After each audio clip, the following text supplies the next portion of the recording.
Зборува Радио Скопје. Зборува Радио Скопје. 70 години. 70 години. Македонско радио. Почитувани слушатели на Радио Македонија, наредните минути од вечерашнава програма се резервирани за една моја гостинка и соговорничка во студиото на Радио Македонија, Александра Јуруковска.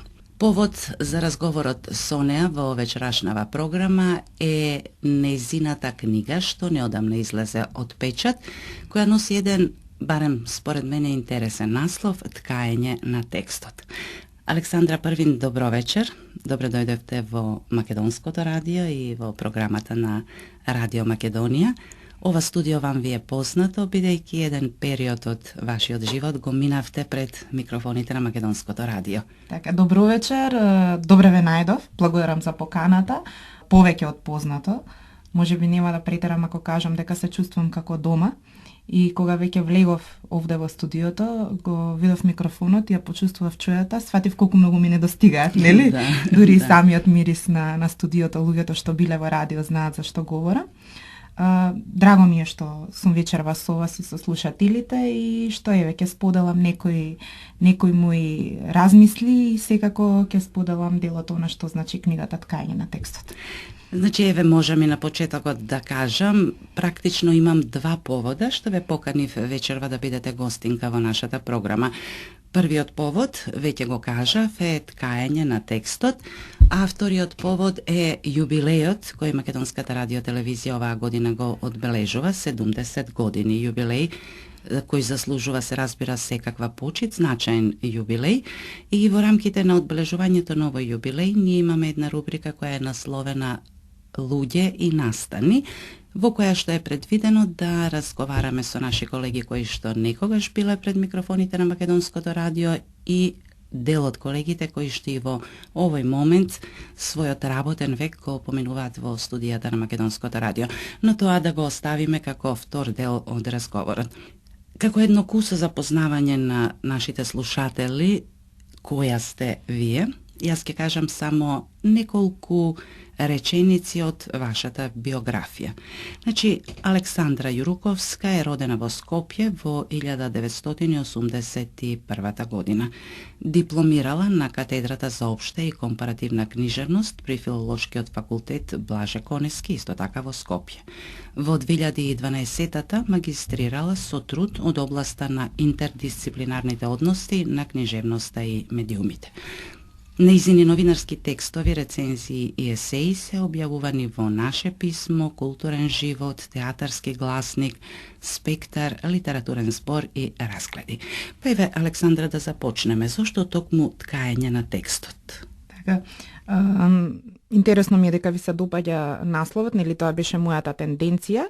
Ткаење на текстот е всушност еден од текстовите во оваа книга и произлезе како прочитување, мое критичко, не само читателско, на романот Жените Гаврилови од Кица Колбе.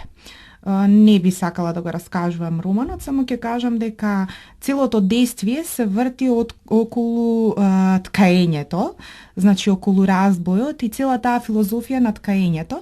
Всушност, филозофијата и обстојувањето на македонската жена е прочитано преку ткаежот, како еден повод и еден потек за обстојување. Значи, како жената обстојувала, како размислувала, како ги преживувала сите премрежја, како го чекала мажот од војната, како ги штитела децата, го чувала семејството преку ткаењето, па дури ако сакате и како го згаснувала љубовниот копнеж преку ткаежот. Мене ми беше многу впечатлива таа символика што Кица Колбе ја внела во својот роман и мојата рецензија, значи мојата критика за романот ја насловив токму како ткаење на текстот. Кога размислував кој да биде нели заедничкиот наслов за сите овие текстови, наку да кажам дека станува збор за 43 текста, книжевна критика, книжевна рецензија, 41 текст за исто толку дела од македонската, понова македонска книжевна продукција, значи дела издадени во периодот од 2008 до 2013 година, и два поголеми текста, значи затоа реков 43, кои што всушност значат осврти на книжевната 2010 и книжевната 2011 година. Сите овие текстови беа објавени во дневниот весник Дневник, значи како новинска критика или новинска рецензија, што мислам дека е едно од поинтересните адоти на книгата.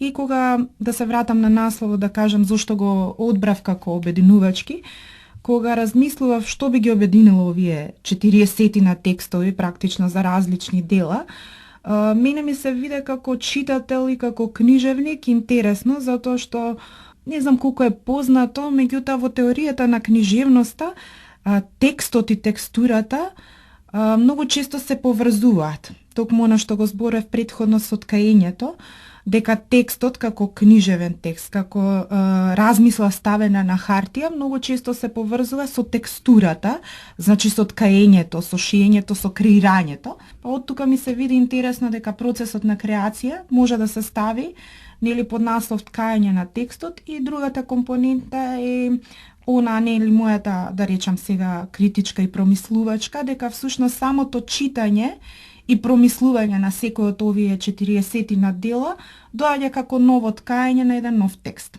Колку е често во Македонија да се издаваат вакви книги, чија што содржина, основна содржина е новинската критика? Во разговорот што го водевме пред да влеземе во студиото на Македонското радио, колку што ве сватив, вие сметате дека во овој момент, овој вид на книжевна, на литературна критика не е баш во подем во споредба со некои поранешни периоди? Така, да, би било неблагодарно јас да зборувам дека нели сега сум единствената, меѓутоа мислам дека сум една од ретките која што нели пишува новинска критика, благодарение на Дневник нели на нивниот слух за негување на ваквиот жанр. Во минатите времиња била многу почеста и многу порелевантна и со поголемо влијание. Голем дел од тие што пишувале новинска книжевна критика се секако луѓе кои што и биле тука дел од Македонското радио, нели она што го зборувавме за 70 години, верувам дека ќе имаме можност да проговориме во вториот дел од разговорот за тоа. За жал денес книжевната критика, не би сакала да звучам нели негативно и повторно ќе речам нескромно, книжевната критика скоро и да ја нема. Постојат еден куп такви дебати дали во Македонија постои книжевна критика, посебно нели дали има ваква, да речеме, новинска книжевна критика или книжевна критика за поширока публика, ајде да кажеме. Јас не сум секогаш за тоа дека ја нема. Таа постои, меѓутоа постои, да речеме, во специјализираните магазини и списанија. Постои за помал круг на публика, тоа се најчесто нели професионалните читачи, упатените, тоа е еден помал круг, речи се сите нели се книжевници. И најчесто оваа критика нели во овие списанија е периодична. Можеби затоа нели многу често го чувствуваме тој недостаток на книжевната критика. Од друга страна, да речеме, ја имаме критиката која што е промотивна реч, најчесто нели поврзана со нови изданија и како пофално слово на изданието, односно промотивна пригодна реч, што е далеко од она што треба да значи нели оценка на делото, да. Во светски рамки би кажала дека добро низ медиумите, се надевам ќе се согласите со мене, зашто не само за весниците, тоа веќе се случува во радиото посебно, зборувам во светски рамки. Исто така книжевноста, културата полека се истиснува и се става на маргините.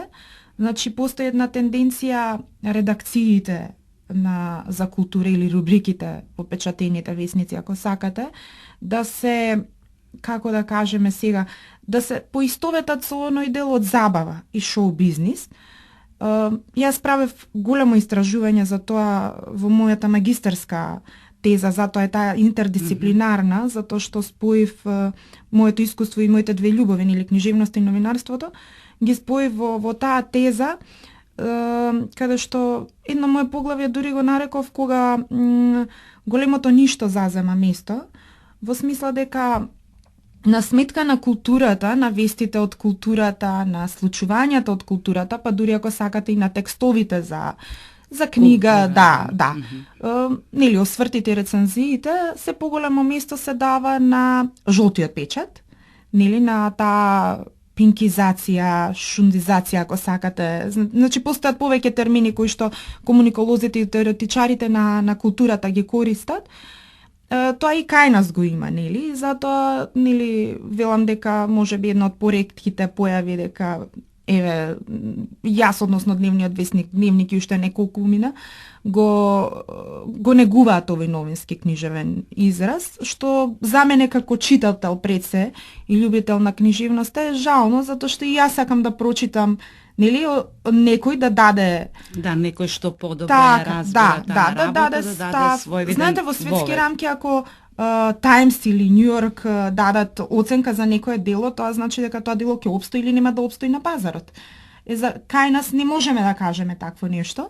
Значи, книгите се сведуваат на лична промоција од страна на авторот, од страна на издавачот и така натаму, меѓутоа дека релевантен фактор во смисла книжевник, критичар, издржано нешто ќе каже, па тоа дело ќе се вивне, нели, да постигне некаква бестселер, што би се рекло, да, кај нас го нема до толку многу. Јас на некој начин сум среќна што можам да го пишувам и да го правам ова, но од друга страна и јас би сакала да ги читам тие работи. Да има поинакви состојби. Од разговори на оваа тема, што сум ги водела со некои други гости во студиото на Македонското радио, Радио Македонија, се добива некој впечаток дека по еден, можеби подолг период на стагнација кон интересот за книга, во последно време, последниве години, тој интерес се зголемува. Значи, почнуваат повторно да се печатат нови изданија, се добива впечаток дека книгата сепак го зазема на некој начин местото кое што и припаѓа во животот и на младите и на сите останати. Каков е вашиот печаток? Ве прашувам во контекст на тоа дека интернетот како многомоќен медиум во последниот период, нели, од како е појавен, го зазема местото на многу други медиуми. Веќе имаме книги кои што не мора да се читаат, може да се видат на интернет, значи не во форма на книга. Има некои други видови на литературни содржини кои што исто така може да се најдат на интернет, па во таа смисла имало еден период во кој што интернетот на некој начин ја поклопил книгата во печатена форма. Каков е вашиот впечаток и вашите сознанија на овој план, бидејќи еве веќе сте навлезени во светот на книжевноста, на издавањето печатени книги? Мојот став и моето мислење е секогаш поделено на оваа тема. Во магистерскиот труд што претходно го споменав, уште една од поглавјата го посветив токму на ова прашање дали ќе опстои книгата или дали интернетот ќе ја убие. Тоа е една голема теза која пред многу години ја постави за мене еден од најголемите умови на нашиот век, современик, наш Умберто Еко.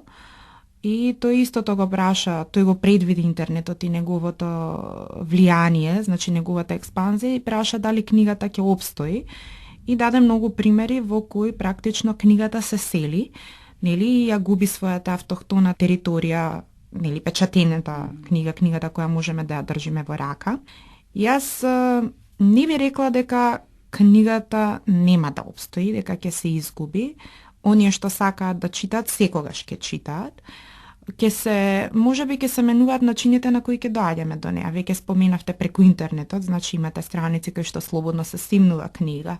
Во секој момент додека зборуваме веќе се смислуваат нови уреди, нели, имате iPad, јас не можам веќе ни да ги набрам, нели, тоа е веќе технологија, можете да читате на мобилен, можете да читате додека шетате. Значи само ќе се менува книгата во која формата во која книгата ќе ни биде нам достапна. Сега во однос на формата, моето мислење е дека не останува ниту содржината имуна. Кога правев истражувања што претходно ги споменав, знаете, веќе и кај нас во светот се веќе во голем тренд е издавањето на Facebook книги или Twitter книги, Twitter романи. Значи, тие што знаат, нели, што значат овие социјални медиуми, значи роман кој постојано е во прогрес, во процес, во движење, а е составен од статусите кои се објавуваат на Twitter. Сега кога реков претходно содржината, мислев на следното, затоа што оваа нова технологија, да кажеме, со која нели располагаме сите на сите страни и воедно малку е да кажеме дека сме зависни, диктира нови правила. Значи имате правила од 140 знаци, 260 знаци и така натаму, значи колку содржи една, нели беше SMS порака, па Twitter како е статус пост, па Facebook пост и така натаму. Самото тоа ја диктира и содржината како ќе се напише тоа што треба да се напише. Има многу интересни, нели, кои што се на граница меѓу забава и книжевност, меѓутоа е тоа популарна култура која што ниту ние книжевниците и културолозите не смееме да замижиме пред неа. Имате Твитер книги, Твитер статуси во кои Роме и Јулија се раскажуваат со, да речеме, во една порака, нели? Да. Или Војна и мир се раскажува во една порака. Значи, тука се менува, како што кажав, содржината. Од друга страна, например, колегите лингвисти зборуваат за тоа дека се менува и јазикот. Така е. Тоа сите го забележуваме. Тоа го забележуваме, да. Јас правев и такви истражувања, значи не зборувам сега за, нели, за книгата по кој повод сум тука дојдена, правев и такви истражувања. Значи, колку конкретно во македонската понова книжевност се менува јазикот на кој што се пишува, нели? Доскоро, до пред, да речеме, 10 години, многу ретко во некој македонски роман, уште помалку поезија и така натаму, ќе сретневте имейл како, нели, како поим, да, како термин, електронска порака или компјутер или интернет.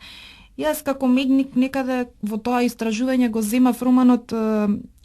Тоа е всушност едно хибридно дело Инсомнија од Димитрije Дурацовски и тој таму прави спој на медиумите, значи кај него се споменува компјутер, па потоа се споменува телефон, па вести, се споменува конкретно и македонската телевизија, македонското радио, затоа што тој е пасиониран, нели, слушател на радиото и така натаму. Сакам да кажам дека ова што го прашавте на почетокот, нели, дали книгата постои, се враќа или дали ќе обстои, е многу широка тема и, например, мене ми е тешко да дадам одговор, ако треба да направиме конкретно осврт или правев за 2 години, колку се чита во Македонија. Например, тешко е да се одговори, затоа што повторно ќе кажам дека немаме ние релевантни мерила колку се чита. Обично тие статистики си ги даваат секоја книжарница, секој издавач посебно. Па знаете, имате крајности каде што велат одлично се чита или одлично се продадоа толку и толку илјади книги, примероци така натаму, и ќе отидете во соседната книжарница која што воедно издавач и ќе ви речат не, годинава сме за жалење не се чита, македонски автори не се чита, така што јас мислам дека е многу релативно, еве не можам да дадам конкретен одговор. Останувам на тоа, можеби мое нели многу лично, интимно убедување, дури романтичарско, дека книгата ќе обстои и дека тие што сакаат да читаат, ќе читаат. Во секој случај ќе читаат, ќе најдат и простор, и време, и можност, и начин. Еве кога сме кај книжевноста, кај книгата, дали имате во предвид во скоро време нешто друго, работите на нешто на овој план? Да, секако продолжувам со пишувањето на текстовите, рецензиите, нели? Ја следам по новата македонска книжевна сцена. Се надевам дека, нели, кога ќе се соберат доволен број на текстови, јас би сакала да ги имам повторно вака, затоа што едно е да бидат објавени во печата, во весник, а друго е да бидат во книга, меѓу 2 корици. Нешто како потрајно. Така, како потрајно, да. Исто така би сакала трудот што претходно неколку пати го споменав, мојот магистарски труд, би сакала и тој да можам да го објавам како книга, секако во видоизменета форма, затоа што мислам дека дава отвора интересни прашања. Дел од нив споменавме за книжевноста, посебно за интердисциплинарните односи меѓу книжевноста и медиумите, да, како така, радиото, телевизијата и печатените весници. Сега да преминеме на она што јас на почетокот во најавата го нареков втор дел од нашиот разговор. Кога ќе влезете во македонската радио телевизија, во македонското студио, нешто споделивте на почетокот, на што најпрвин се сеќавате од времето кога вие бевте вработена во македонското радио? Може прво да ни кажете конкретно на кои работни обврски бевте ангажирани? Така, значи во периодот од 2001 до 2008 година работев во редакцијата за култура и уметност и сум пресреќна што бев дел од таа редакција, од тој тим. Паралелно бев репортер и за вестите, значи за дневната редакција на Македонското радио, Радио Скопје. Во меѓувреме имав неколку и куси обврски на тогашната трета програма, која што за жал повеќе не постои, што за мене и како слушател и како човек од културата е голем, го доживам како во видоизменета, така. Меѓутоа зборувам за третата програма која што конкретно за нас луѓето од културата, за книжевниците, воопшто за цела една општествено-културна заедница значеше многу. Значи бев и таму ангажирана едни убави 7,5 години во Македонското радио. Јас секогаш, иако не сум веќе дете, секогаш велам дека јас сум дете на Македонското радио и тоа може и така ќе остане. И овој впечаток го делам со многу мои колеги, наши колеги, кои што иако не се тука, секогаш се враќаат и секогаш за Македонското радио зборуваат со огромна топлина и љубов. Јас со Македонското радио сум израсната, некако целото моje семејство е поврзано со Македонското радио и не само тоа. Туку кога ќе ме прашаат што е Македонско радио, за мене Македонско радио, Радио Скопје да речеме, меѓутоа и сите програми, се што значи Македонско радио, е почеток на денот. Кај мене дома, моите родители, мојата баба, денот го почнува секогаш со Македонското радио. Значи, тој што прв ќе стане наутро, дали ќе биде во 5:30, се вклучува радиото. Го вклучува радиото и радиото тоа е не навика, што не тоа е навика што останува и јас до ден денес таа навика ја имам. Значи, иако не сум во радиото тука и кога работе во други медиуми, значи дури и колегите од таму ми се чудеа како јас се уште го слушам Македонското радио. Значи за мене тоа останува уште така, кога сакам да бидам добро информирана, да слушнам содржини кои што се вистински, го пуштам Македонското радио за да ги проследам информативните емисии, а потоа и сите останати емисии кои што ми се допаѓаат, ми значат или имам потреба да чуем нешто од нив. Што можам друго да кажам? Овие 70 години, нели, јубилеот што го одбележувате, бескрајно сум среќна и дури повозбудена што по тој повод ме каните отколку по повод на мојата книга, секако сум благодарна и за тоа. Јас го сваќам како и личен и свој празник, исто како што би сватила некој државен празник кој што значи нешто за Македонија.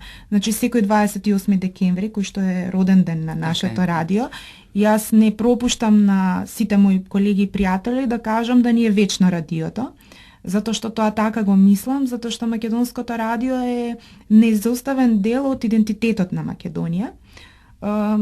Не сакам да звучам здодевно, ќе споменам уште еднаш мојата магистарска теза.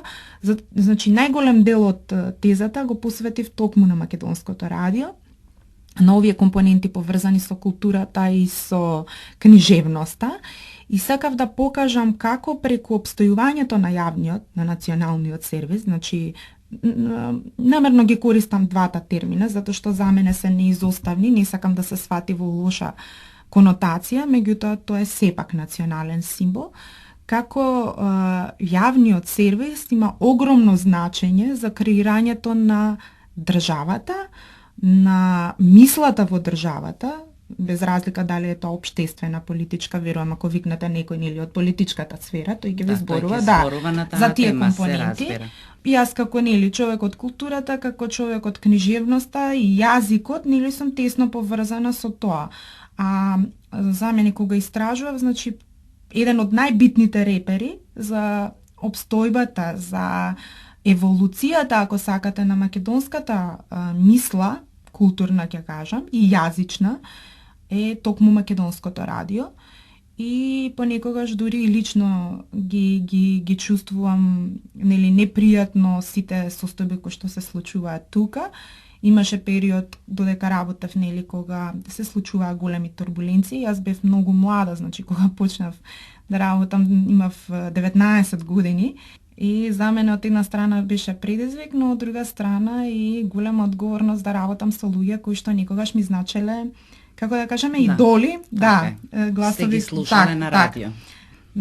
Така што еве уште еднаш ќе кажам, бескрајно сум среќна, благодарна што сум дел од одбележувањето на некој начин на овој јубилеј и уште еднаш ќе си го повторам тоа да ни е вечно радиото. Благодарам за овие убави зборови, Александра. Јас еве за крај само уште едно прашање, едно мало размислување, бидејќи програмата Радио Македонија е наменета исклучиво за нашите слушатели во дијаспората, првенствено за слушателите, значи надвор од Македонија, иако оди на Среден бран може да се слуша и во Македонија. И еве сега јас да искористам прилика уште еднаш да потсетам дека Македонското радио е единствено радио во држава кое што има специјализирана програма наменета за македонците кои што се и во Македонија и ширум светот каде и да се. Па во тој контекст, дали вие би имале можеби некоја порака до нашите слушатели кои што вечерва ја слушаат оваа програма, а се надвор од Македонија? Така, јас верувам дека ним исто им значи многу Македонското радио како врска и повеќе. Така, да, дури мислам дека ние не можеме да бидеме свесни за тоа, не можеме да измериме. Тоа им е врска со татковината, со семејството, со јазикот и со мислата која што претходно ја зборував. Јас би ги поздравила, на сите да не биде како, поздрави, честитки, би им посакала секое добро таму каде што се. Јас сум човек што сака припадности, иако тоа може би не звучи модерно во денешно време, посебно за помлад човек, но сакам да кажам дека сум јас од Македонија, дека сум македонка, верувам дека и тие го чувствуваат истото, да не ја заборавиме Македонија и секој во онаа сфера што работи, да работи добро, онака како што може, и верувам дека само така можеме да си помогнеме едни на други и на Македонија секако. Александра, јас ви благодарам за разговорот и благодарам што одвоивте дел од вашето време вечерва да бидете во студиото на Македонското радио, Радио Македонија. Благодарам и до слушање.